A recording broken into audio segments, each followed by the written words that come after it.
We're into the wild weekend here, and man, I cannot think of a better organization. Certainly on Labor Day weekend. Chris Joseph here from Keep Tahoe Blue. Thanks for coming in, certainly on the holiday weekend. My pleasure. I know you got a lot in store, and this is I'm grateful you're here because I know you got a certain event coming up after Labor Day, because it's these big weekends like the 4th of July. And let me just start there a second.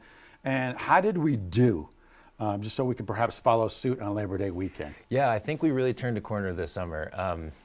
You know, my organization, League to Save Lake Tahoe, our mission is to keep Tahoe blue. And one of the big things that we focus on is litter on the beaches. Yep. And we've seen in years past that these big holiday weekends can leave an impact. But there's a really concerted effort by our organization and dozens of others, businesses, locals, lots of people here to do better this summer. And we really did, especially on July 4th. Just to give one of our cleanup sites that we do on July 5th every year an example, there's a 97% reduction in the amount of litter that our volunteers found on July 5th. Wow. So people are hearing the message and they are protecting while they play here at Tahoe.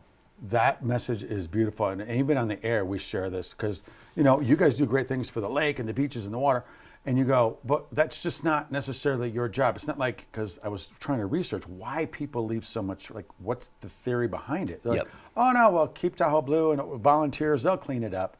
But the messaging is really, really shifted to you are teaching people how to be great stewards. Yeah. Even this weekend. And what are some of the preemptive things that you've been doing? We'll talk about the post things. Yep. So there is no trash ferry here. There's no paid staff. We're not a national park. So it's really up to everybody who comes up here to enjoy it, to leave the beach better than they found it. But if they arrive to a clean beach, they are more likely to leave it a clean beach. So we're encouraging people to do that, kind of beautifying the beach before these big holiday weekends and asking our partners, land managers, to do the same. But when you're coming up here, especially this weekend, you do a couple things. You make sure that if you see any trash, just throw it away, even if it's not yours, right? Kind of do that right thing. Amen. Do it all the time. Also, obviously, throw away your own trash. Bring a trash bag to make it easy. Leaning next to a trash can does not count. Okay. Not horseshoes.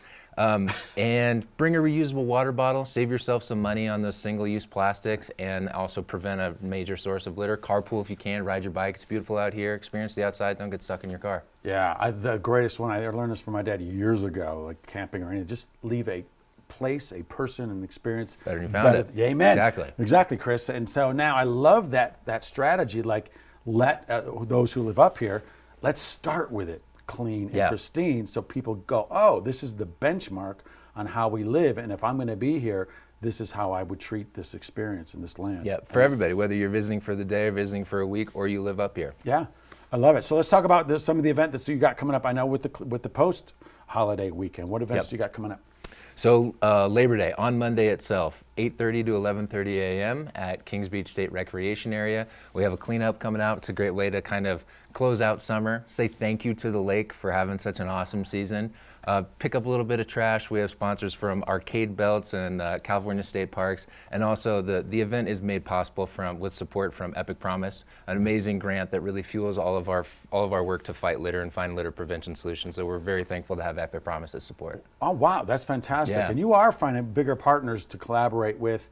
Local businesses like that. Yes. I know we're just wrapping up here a little bit, but can you talk just briefly, or maybe at least tell people how they can participate in your program? Sure, yeah. So we have a Tahoe Blue Business Program, and really we want to lift up businesses who are lifting up the lake. So they're giving back by doing things like being zero waste, or hosting their own cleanups, or having Tahoe Blue crews that adopt their business location to keep it clean. So we invite people to participate. We have a website for that, and you can find that information about the event, all at keeptahoeblue.org. There you go. Chris Joseph, the League to Save Lake Tahoe, keeping Tahoe blue. I love everything you're saying, and certainly appreciating the lake. Just gratitude to the lake and the environment, man. That's awesome. It's the greatest place. Amen. Amen.